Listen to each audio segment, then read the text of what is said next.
mabange koyembela ye. Soki yo kokumisa ye te, mabange kokumisa moko te.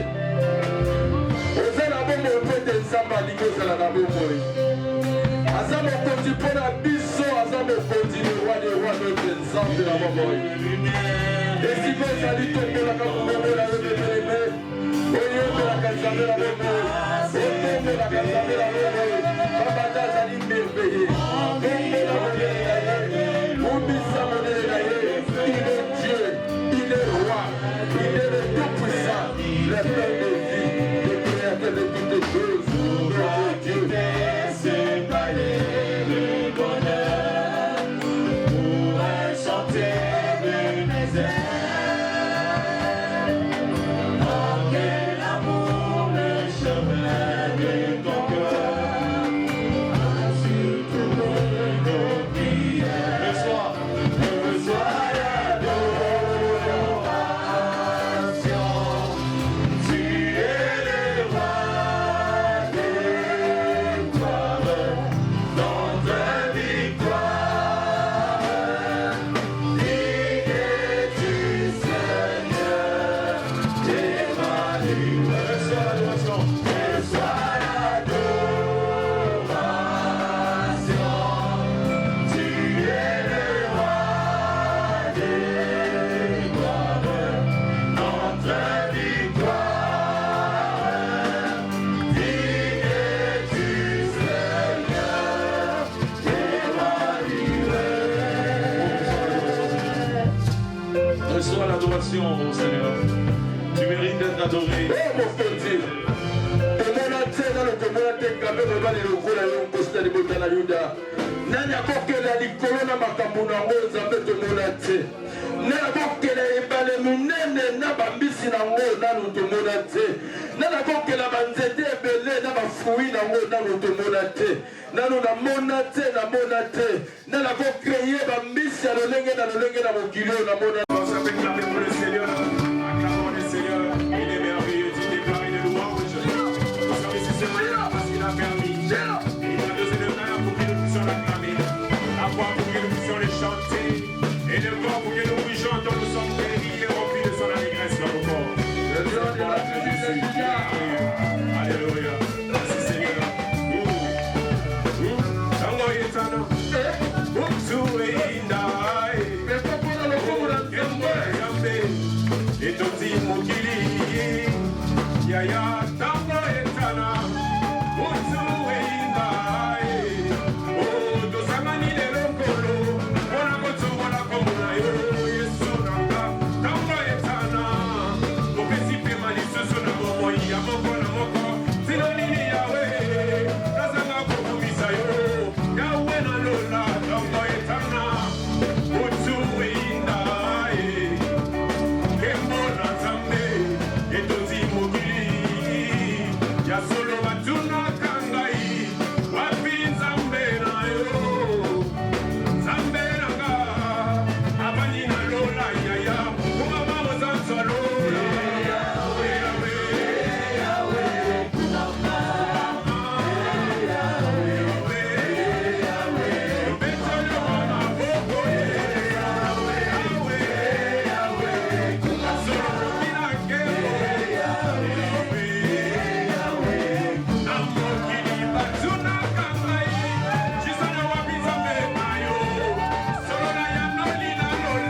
Alléluia.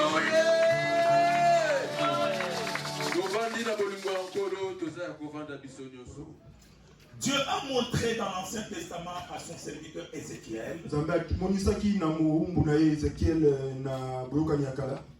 ce qu'il a montré aussi plus tard, plusieurs centaines d'années plus tard, il a montré aussi à son serviteur Jean dans l'île de Patmos.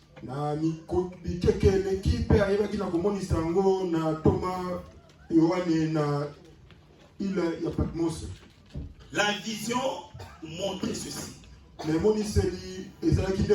Il y avait 4 créatures. Chacune avec 4 faces. Il y avait une face de lion, une face d'aigle, une face de taureau et une autre face, la face de l'homme. Nous avons dit une pareille créature fait peur. Mais ce sont ces créatures-là qui font la dernière ceinture de celui qui est assis sur le trône.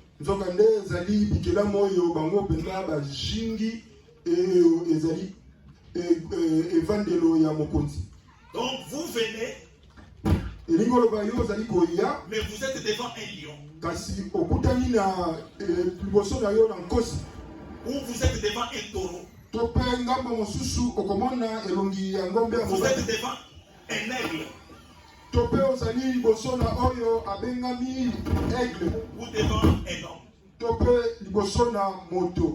C'est pour dire quoi, bien-aimé? Quand la Bible dit que nous sommes cachés en Jésus-Christ, on ne peut pas nous atteindre sans passer par ces 4 êtres vivants.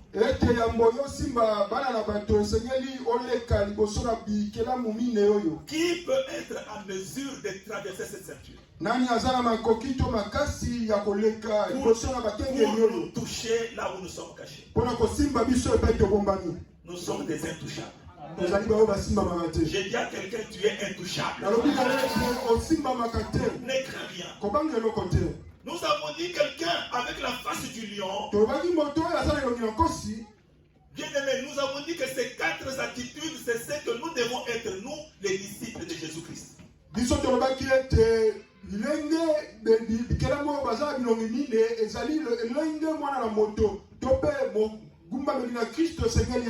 Parce que notre maître Jésus-Christ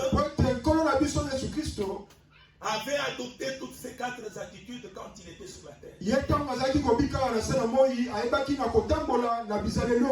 Nous avons montré qu'il avait la face du lion.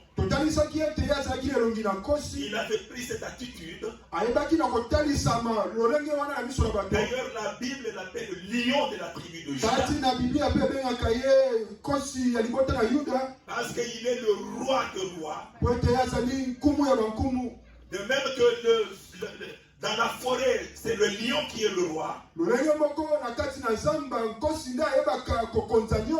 même, Jésus-Christ est roi au ciel, sur terre, en dessous de la terre.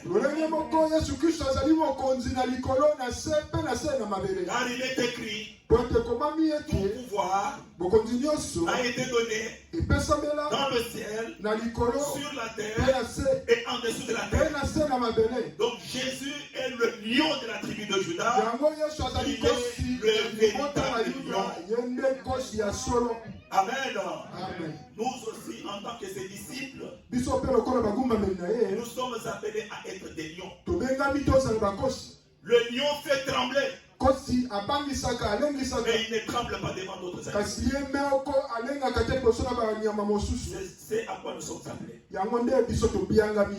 Amen. Nous avons parlé la fois passée de l'aigle. Nous avons dit qu'en tant qu'aigle, nous sommes appelés à être dans la hauteur. Nous sommes appelés à être dans la hauteur. Bien-aimé, l'aigle, c'est un animal bien-aimé qui sait très bien voler plus haut.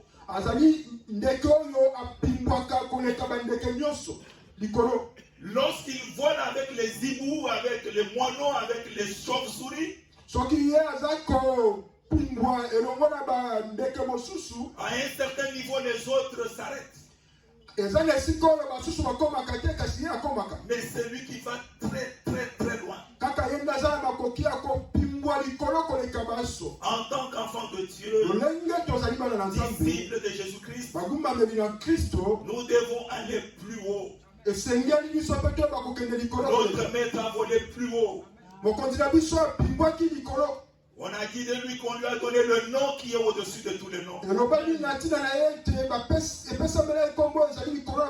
Il était descendu plus bas, mais il est remonté plus haut. Et il nous a amené avec lui dans la hauteur. Et nous avons dit, ma soeur, mon frère, il ne faut pas traîner avec les gens qui te ramènent vers Dieu.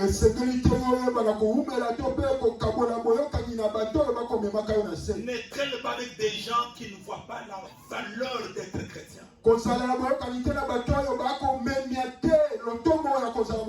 Une personne qui ne voit pas l'importance de la prière.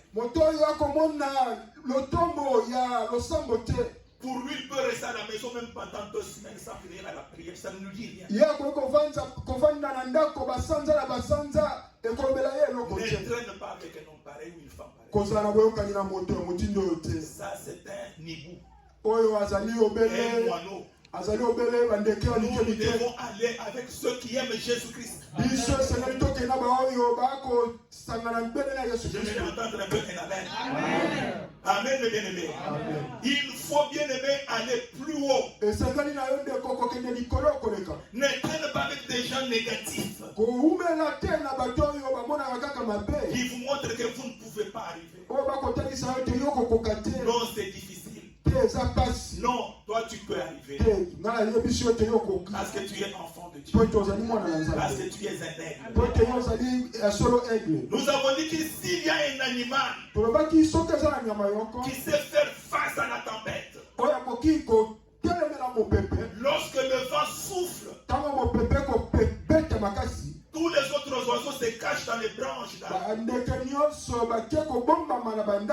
Même les avions sont collés au tarmac. Le seul animal, le seul oiseau qui fait face au vent, à la tempête, c'est l'aigle. Alléluia. Et nous avons bien dit, bien-aimé, que le vent symbolise le Saint-Esprit. Pendant que le vent souffle, il est en train d'aider l'aigle à monter encore plus haut. Nous devons être de ceux qui se servent du Saint-Esprit pour aller plus haut. Et nous avons dit aussi, le vent peut montrer aussi, symboliser aussi les problèmes difficiles. Lorsque tu es confronté aux problèmes difficiles, ne baisse pas les bras. Ne tourne pas le dos au problème. Il faut affronter les problèmes. Nous avons dit c'est pourquoi Dieu n'a pas donné les armes à ceux qui s'enfuient pour couvrir le dos.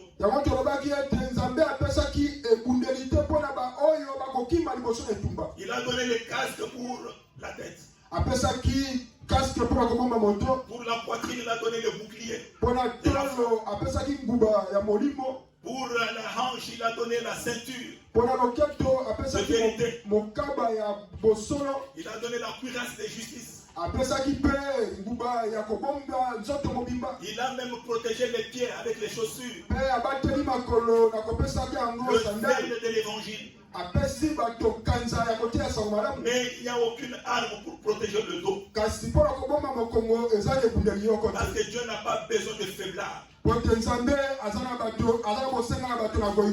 y a des problèmes, il faut les affronter. Ce qui est vrai, c'est que nous en sortirons victorieux. Est-ce qu'il y a un aigle ici qui peut me dire Amen? Est-ce qu'il y a un aigle qui peut dire encore Amen? Bien-aimés, aujourd'hui, nous entrons dans notre phase.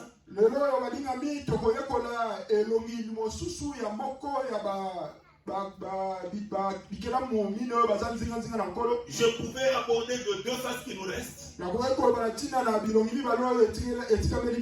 La face de taureau et la face de l'homme. Mais je ne pense pas qu'on aura le temps d'en parler, de parler de tous les deux aujourd'hui. Nous remettons la face de l'homme plus tard.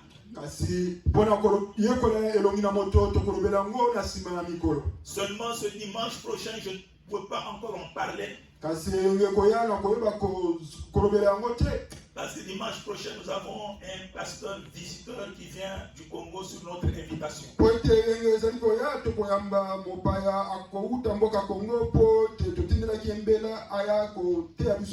Il nous prêchera ce dimanche. Le dimanche prochain, c'est lui qui va nous prêcher.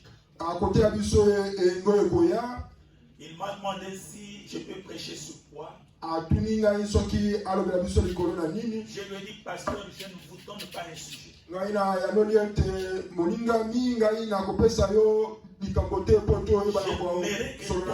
J'aimerais que ton Dieu parle aux enfants de Dieu.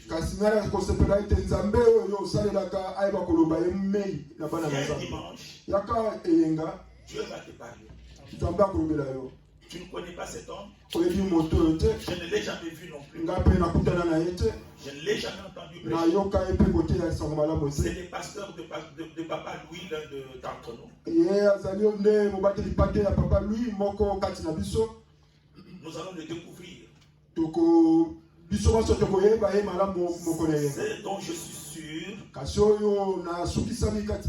et qu'il porte un message pour toi et pour moi.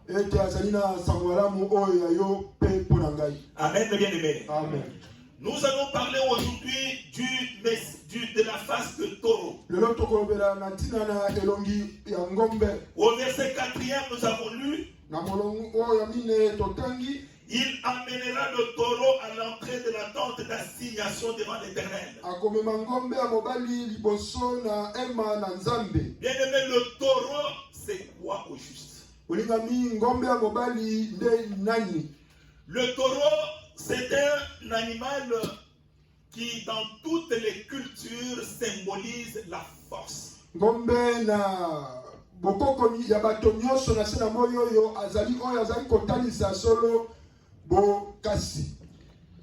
Vous êtes avec moi? Amen. Le taureau, bien-aimé, représente la grande force de travail. Il représente une puissance considérable. C'est pourquoi vous verrez que le taureau peut peser jusqu'à même à 1000 kilos.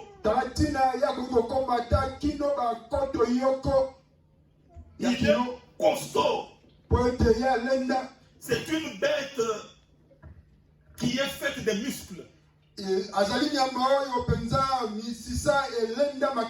Et ces muscles lui donnent la force de traîner même une charrue.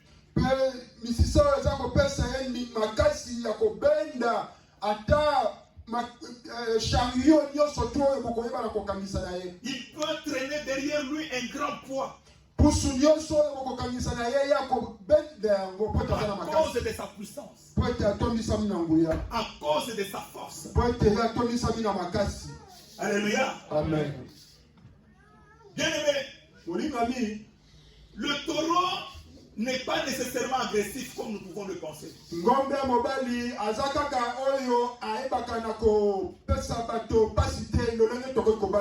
Mais en raison de son poids et de sa force, le taureau peut être dangereux. Est-ce que vous me suivez très bien? Amen.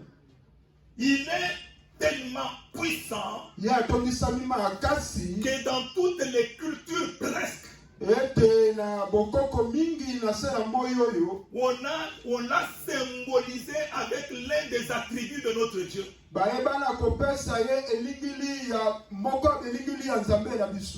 des attributs de notre Dieu, c'est la puissance. C'est la force. Alors, étant donné que cet animal est très fort et très puissant, il a été vénéré dans plusieurs cultures comme étant Dieu.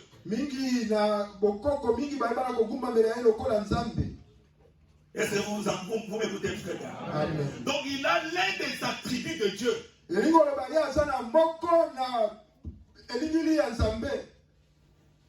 Quand la Bible parle de notre Dieu, si vous allez lire en Ésaïe au chapitre 40, Dieu dit, la Bible dit de Dieu, notre Dieu a créé toutes les choses et il les a nommées. Il a la force. Notre Dieu a la force. C'est l'un de ses attributs. Étant donné que le taureau est fort, il a la puissance, il a la force parmi les animaux. On a considéré que le taureau, bien aimé, représente l'un des attributs de notre Dieu. Amen, mes bien-aimés. Mais qu'est-ce que le taureau? Quel est cet animal? Essayons un peu de décrire le taureau. Le taureau, comme je venais de le dire, c'est un animal qui pèse lourd. Il est de la famille, pour ceux qui ont étudié la biologie, il est de la famille des bovidés. Azali moko ya baoyo libota moko na ba nyama lokola ba pakasa ba nyama lokola ba nyama lokola ba rhinocéros. Amen. Amen. C'est le mâle de la vache. Yende azali mobali ngombe ya mwasi babengela lopoto vache. Est-ce que vous suivez très bien? Amen. Donc le mâle, c'est le taureau. Mobali ne kombo taureau na li français. La femelle, c'est la vache. Mwasi babengi vache na li français. Quand ils se croisent, leur petit qui vient de naître s'appelle un veau.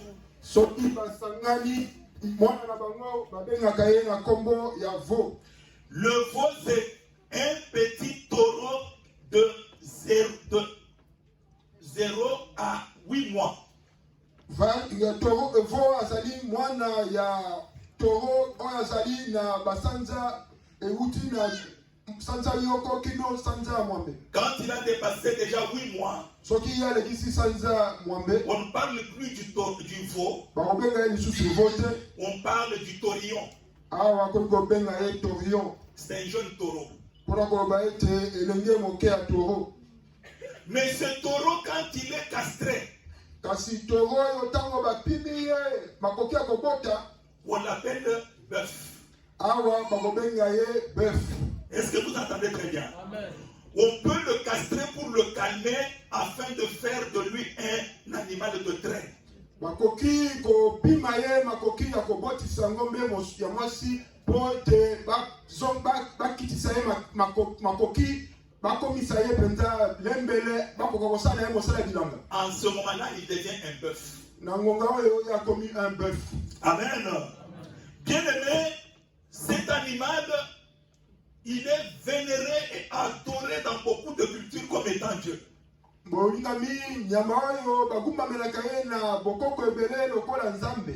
Les Babyloniens avaient choisi le taureau comme le symbole principal de leur Dieu, le symbole de leur Dieu principal.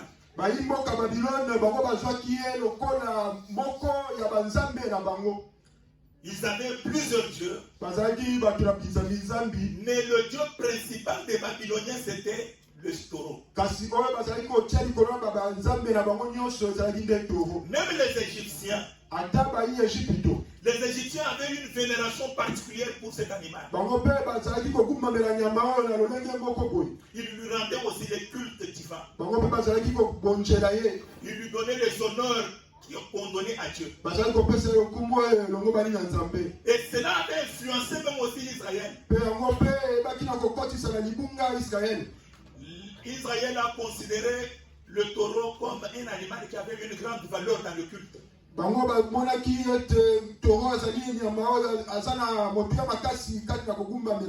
Les Israélites ont aussi rendu un culte à cet animal. Souvenez-vous au désert. Lorsque Moïse est monté à la montagne de Sinaï pour rencontrer Dieu, ceux qui restaient, ils ont fabriqué un veau d'or.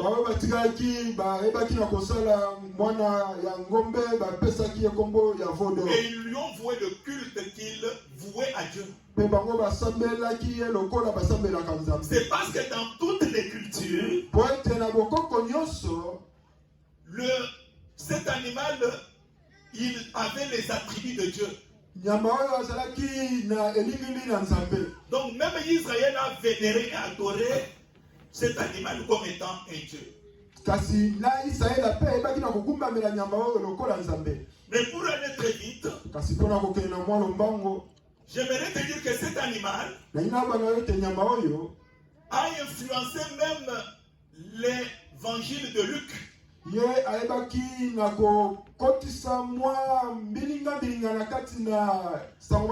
Donc l'animal ici a été attribué à l'évangile de Luc.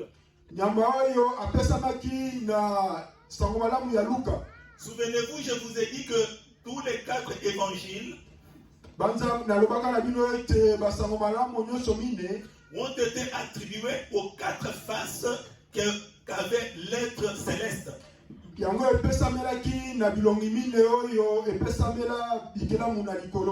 On a vu que la face de lion a été attribuée à l'évangile de Marc.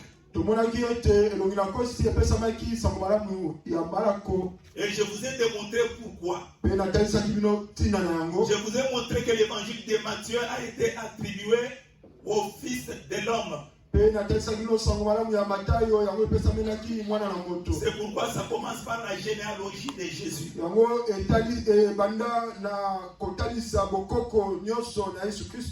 Je vous ai dit que l'évangile de Jean a été attribué à l'aigle. Parce que de même que l'aigle touche les sommets des montagnes, de même c'est Jean qui a pu atteindre le sommet de la doctrine chrétienne en montrant que Jésus est véritablement Dieu.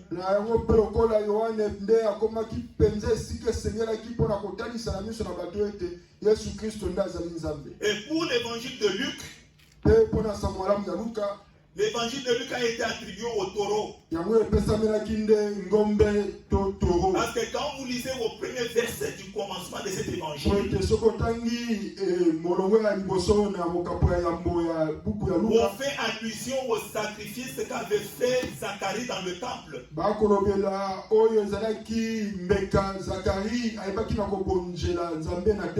Or, quand on parle de sacrifice, l'animal qui s'appelle, qu'on voit aujourd'hui le taureau, est l'animal qui était le plus sacrifié.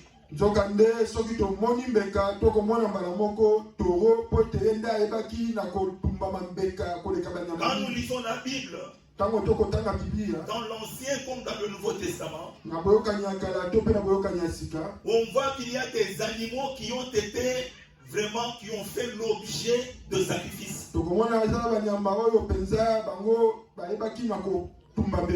Il y avait par exemple le mouton, la brebis, il y a le bouc et les chèvres, il y a le taureau, il y a les pigeons, les tourterelles. Mais de tous les animaux, il n'y a pas un seul qui a été sacrifié comme le taureau. C'est le taureau qui a été le plus sacrifié. Pourquoi? À cause de sa vitalité, à cause de sa force, à cause de sa fécondité. Est-ce que vous êtes avec moi? Amen. C'est pourquoi, bien aimé, je vais vous parler ici d'abord de sacrifice. Parce que nous voyons que le taureau est souvent associé à l'idée du sacrifice.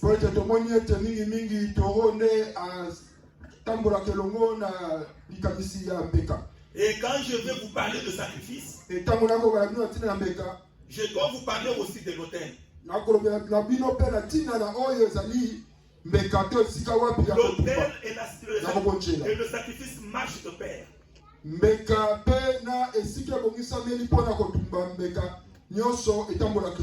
On sacrifie sur l'autel.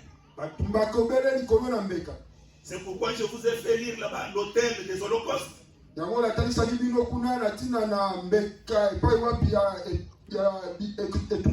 Et l'autel des parfums, on va le voir. S'agissant d'abord de sacrifice. Bien aimé, dans nos sociétés, toutes les sociétés presque, les animaux ont joué un rôle d'intercesseur avec les divinités par le biais des animaux. Par le biais des sacrifices.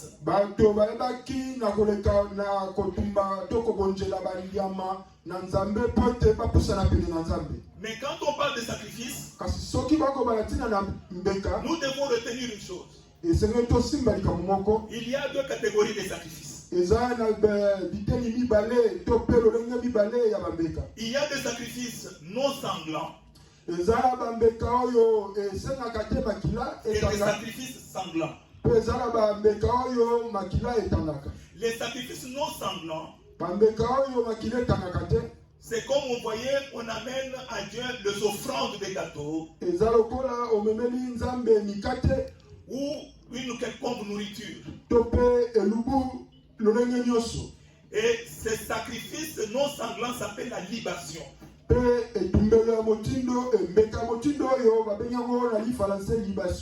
peut être la libation du lait, la libation de vin, tout ce qu'on peut donner qui n'est pas sanglant.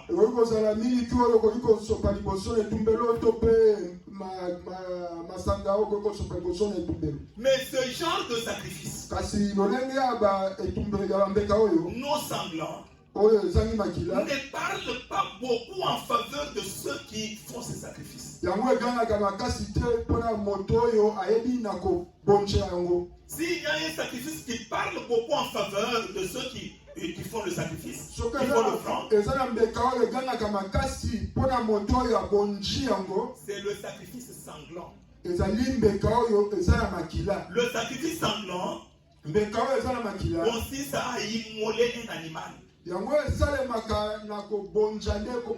Quand le sang sort, c'est le sang ici qui donne la force à l'autel. Quand le sang est répandu sur l'autel, ce sang va te donner un pouvoir. Ce sang va parler en faveur de toi et de ta maison. C'est pourquoi les gens préféraient beaucoup les sacrifices sanglants. Et comme je vous ai dit que parmi tous les animaux qui pouvaient faire couler le sang, c'est le taureau qui était le plus sacrifié. Pourquoi? Je vous ai dit que c'était à cause de sa vitalité, c'était un animal vital.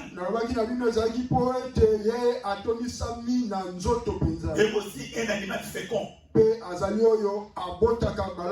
Amen. Amen. Je vais passer un peu rapidement pour vous parler maintenant des autels. L'autel, c'est quoi? L'autel, je vous ai dit la fois passée, c'est un lieu élevé qui permet la rencontre entre l'homme et Dieu. C'est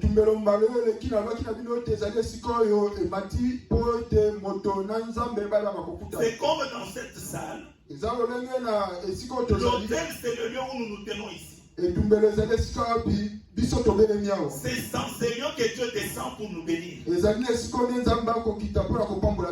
Dieu descend sur un endroit.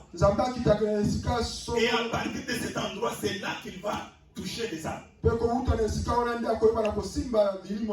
C'est pourquoi nous insistons que quelqu'un pour passer à l'autel, qu'il soit modérateur, qu'il soit prédicateur, qu'il soit choriste, tous ceux qui passent devant cet autel, qu'ils sachent comment ils mènent leur vie. Parce que l'autel peut tuer. Est-ce que quelqu'un est avec moi? Amen. Est-ce que vous pouvez dire Amen? Bien aimé, quand on monte devant l'autel et qu'on n'a pas arrangé avec celui qui descend sur l'autel, on court un grand risque. L'autel, bien aimé, c'est là où Dieu descend pour opérer dans l'assemblée de saints. Et ces autels sont de deux sortes. Il y a l'autel qu'on appelle l'autel des holocaustes. Et il y a l'autel des parfums. Je vais vous parler d'abord de l'autel des holocaustes. C'est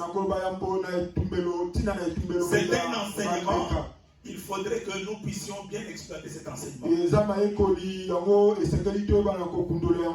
L'autel des holocaustes, c'est un autel qui se trouvait dans le parvis du temple.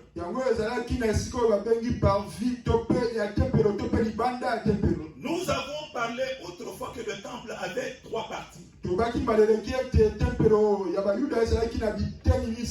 Dans le parvis, c'est là où nous sommes. Où tout le monde est. Tout le monde a accès au parvis. Mais à partir du parvis, on ne pouvait pas accéder dans le lieu saint. Il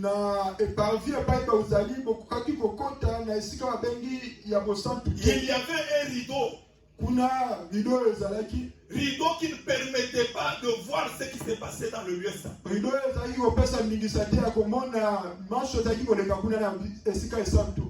Et il y avait en plus du lieu saint, il y avait le saint de saint.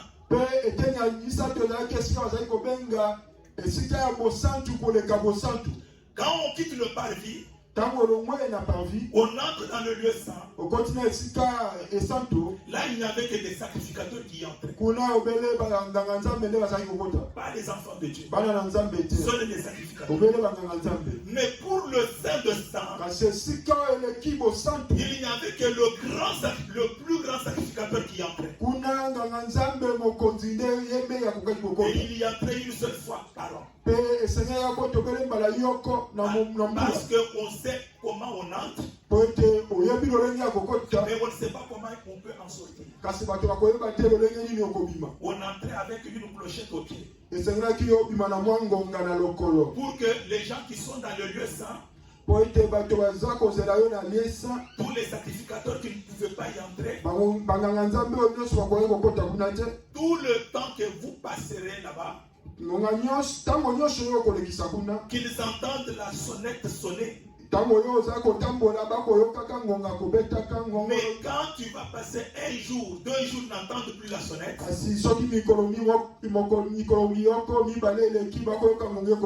il conclut que le grand sacrificateur est mort. Quand on ne marchait pas selon la parole de Dieu, on ramassait la mort. Alléluia. Amen. Alors nous parlons de l'autel des holocaustes. Nous avons dit que l'autel des holocaustes c'était où? Il était situé dans quelle partie? dans le parvis. Il n'était pas dans le lieu saint. Il n'était pas dans le lieu saint des saints. Il n'y avait que deux autels. L'autel d'Holocauste et l'autel de parfum. Mais l'autel d'Holocauste était dans le parvis. Il était construit en bois. Selon le modèle qui a été montré, révélé par Dieu à Moïse.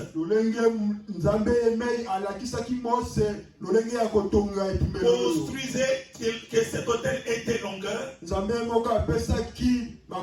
qu'il soit en bois. Et quand on voit qu'il était en bois, c'est le type de la croix de Jésus-Christ.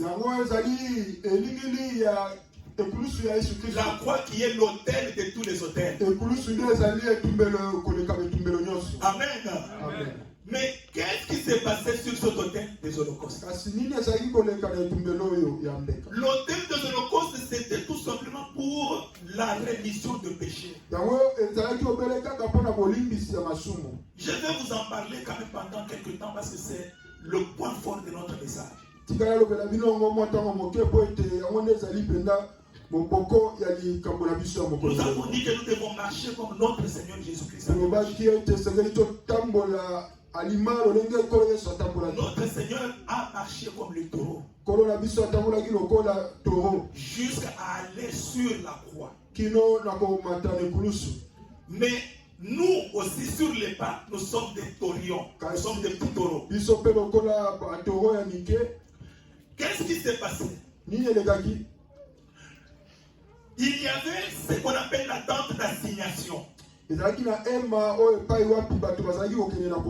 La Bible nous a dit, il amènera le taureau à l'entrée de la tente d'assignation.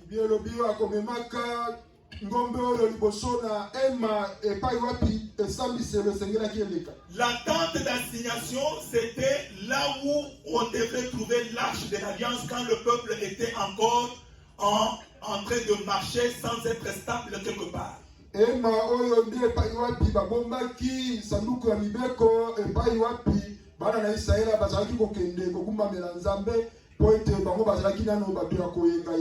où ils avaient élevé la tente, construit la tente d'assignation,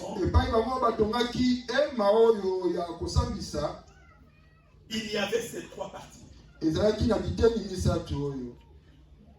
Mais lorsque quelqu'un péchait, qu'est-ce qu'il devait faire en tant que taureau? Bien aimé, j'aimerais un peu souligner quelque chose. Autour de la tente d'assignation,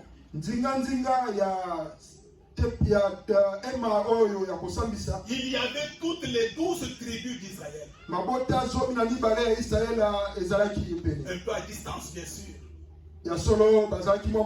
Mais ils entouraient la tente d'assignation. La seule tribu qui était tout proche de la tente, c'était la tribu de Lévi.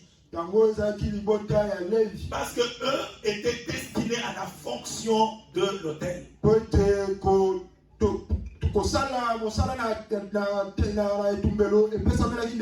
Alors, lorsque quelqu'un commettait un péché dans la tribu de Benjamin ou dans la tribu de Manassé ou dans la tribu de Juda, quel que soit l'endroit où il est, il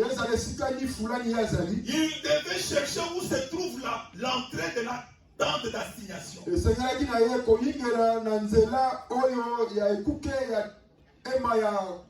Il n'y avait qu'une seule tente. Il n'y avait qu'une seule porte de l'entrée. Comme la Bible dit, je suis la porte. Et Et nul ne peut entrer vers Dieu, n'est pas aller vers Dieu que par moi. Ça, c'est Jésus qui parle. Donc, il n'y avait pas deux entrées, il n'y avait qu'une seule entrée. Lorsque quelqu'un a péché, il venait voir le sacrificateur des Lévites. Selon le péché que tu as commis, c'est le sacrificateur qui va déterminer ce que tu vas apporter pour l'autel de l'Holocauste. C'est selon le degré de votre péché. On pouvait te demander d'amener seulement une pigeon. Là, tu amènes ta pigeon. Mais pour l'amener, tu dois parcourir toutes les tribus.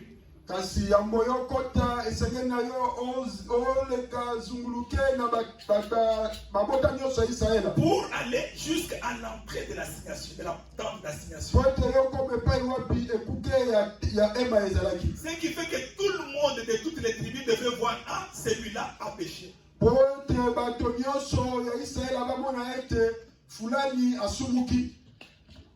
Donc, même si tu avais commis n'importe quel péché, en secret, les gens ne t'avaient pas vu, mais selon l'animal que tu vas apporter, les gens allaient découvrir quelle sorte de péché tu avais commis. Si tu amènes une pigeon, on va dire, ah, Asumuki. Bon, il a péché, bon, je ne suis péché, c'est pas si grave que cela. Mais quand on te voit avec le mouton sur les épaules, on dit, ah, voilà celui-ci, il est allé commettre l'adultère. Mais quand on te voit avec un taureau, tu tires le taureau. Ce péché, la Bible dit, c'était seulement quand le sacrificateur avait péché. Ou quand toute l'assemblée a commis une faute. Donc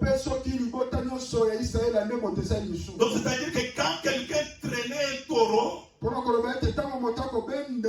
comprenez que c'était un grand péché. Mais qu'est-ce que je veux dégager dans cela?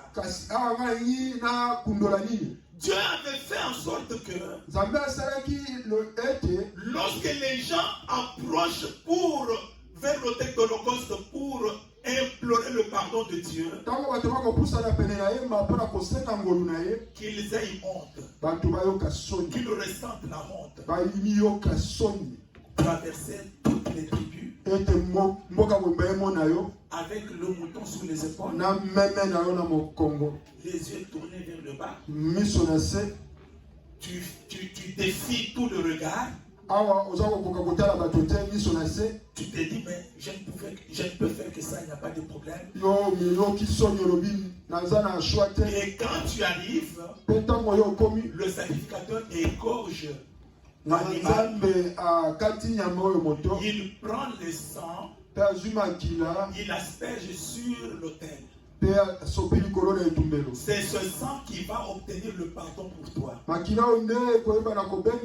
Et il met ce sang sur toi. Quand tu rentres, tu n'as plus de péché. C'est pourquoi je demande à une personne, ma soeur, mon frère, sache qu'il y a de ces péchés que nous commettons qui demandent à ce que nous puissions bien aimer les confesser, que nous ne le gardions pas pour nous-mêmes. Tu peux t'enfermer dans ta maison, demander pardon.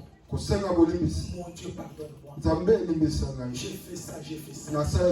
Mais ce pardon n'arrive pas. Pourquoi? Parce que Dieu ne voit pas cette honte.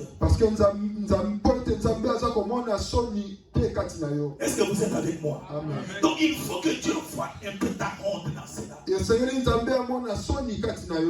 vous dis que quand vous voyez, bien aimé, quand vous gardez un péché non confessé, parce que tu as honte, qu'est-ce qui va se passer? Au fur et à mesure que tu es en train de cacher, parce que tu es toujours seul dans ta chambre, pardonne-moi. Dieu ne voit pas cette honte-là. C'est comme quelqu'un qui est en train d'élever un petit léopard. Mais lorsque ce léopard grandit, devient grand, il va commencer par te bouffer toi-même son propre. C'est pourquoi nous voyons ce qui se passe souvent sur les réseaux sociaux. Avec tout ce qui arrive. C'est parce que quelqu'un a caché. Bien-aimés frères et sœurs, je vous conjure, je vous le dis, si nous commettons nos péchés, nous devons les dire.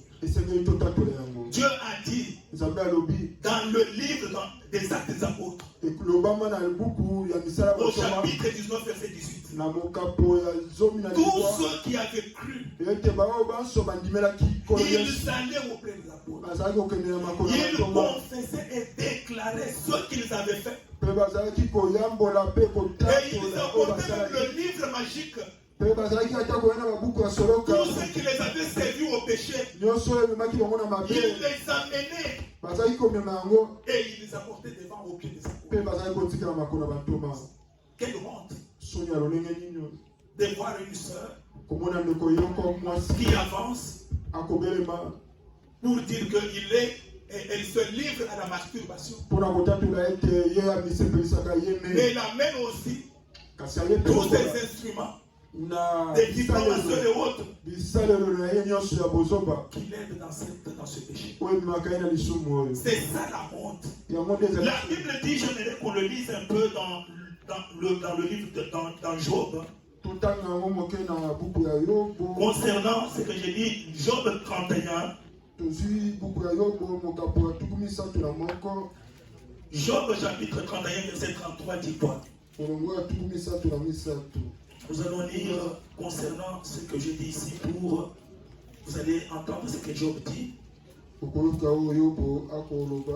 Job chapitre 31, au verset 33, il est écrit ceci. Jusqu'à 34. Vous y êtes? Si comme les hommes, j'ai caché mes transgressions et renfermé mes iniquités dans mon sein, parce que j'avais honte de la multitude, parce que je craignais le mépris des familles, me tenant à l'écart et n'osant franchir ma porte. Est-ce que vous avez compris quelque chose? Job dit quoi? Si j'avais caché mon péché, tu es sorti avec la femme d'autrui, avec l'homme d'autrui. Tu es allé avec une fille d'autrui, avec un enfant d'autrui. Mais tu as caché, tu as renfermé ces péchés dans ton sein. Pourquoi? Parce que tu avais honte de la multitude. Parce que tu craignais le mépris des familles.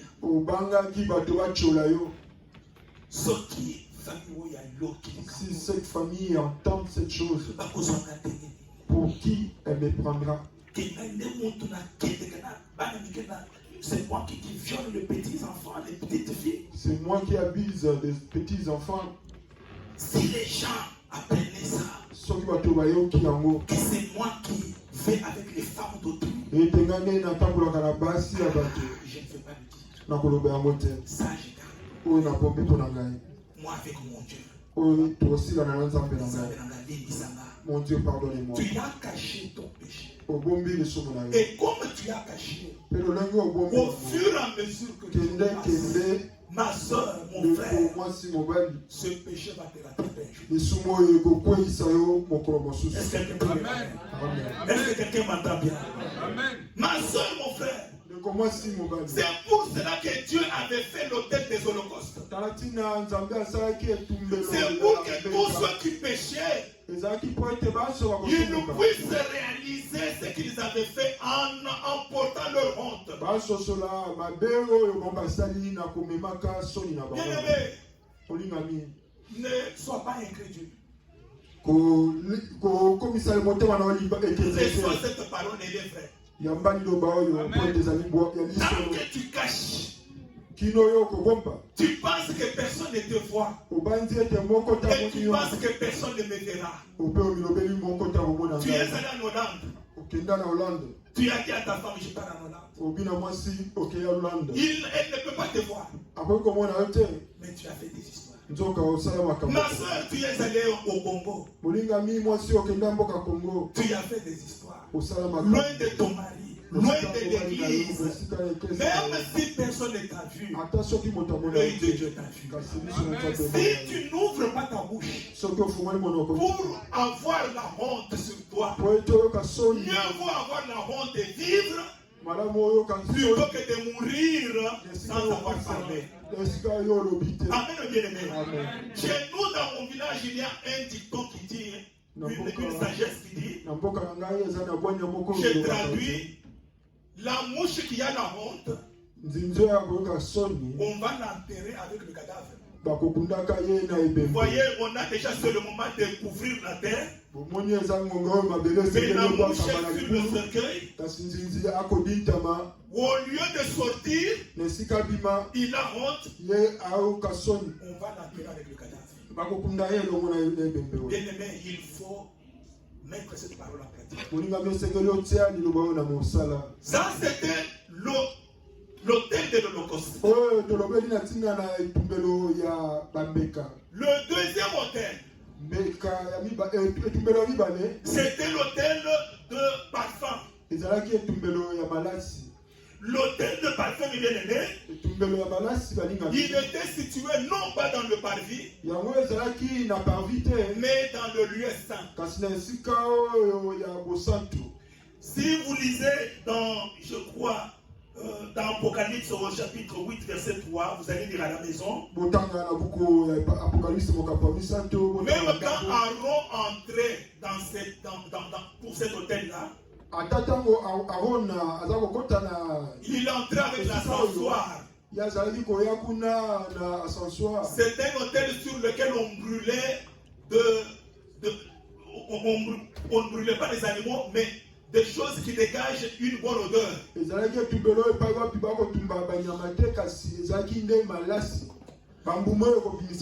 C'est pour cela que vous voyez dans l'église catholique, pour ceux qui avaient fréquenté cette église, souvent vous voyez un hôtel comme celui-ci, le prêtre a l'ascensoir.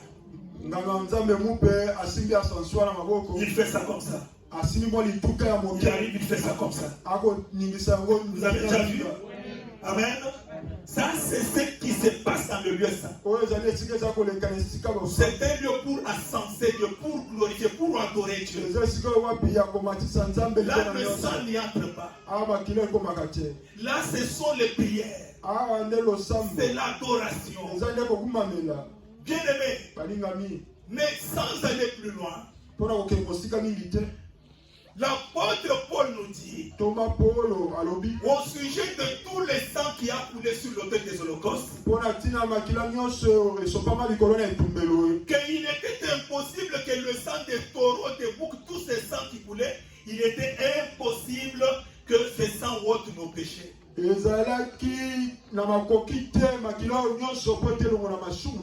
pourquoi il y a quelqu'un qui est venu pour jouer le rôle du taureau. Il a été appelé l'agneau immolé. L'agneau, pourquoi? Parce qu'il a accepté par son propre choix d'avancer lui-même et de se placer sur l'autel. Vous au lieu qu'on amène un taureau, mais lui accepte d'aller sur le taureau, sur l'autel, pour lui donner maintenant qu'on l'égorge. Et on l'a égorgé. L'autel dont il est question, c'est la croix de Golgotha. Il a accepté d'aller à la croix.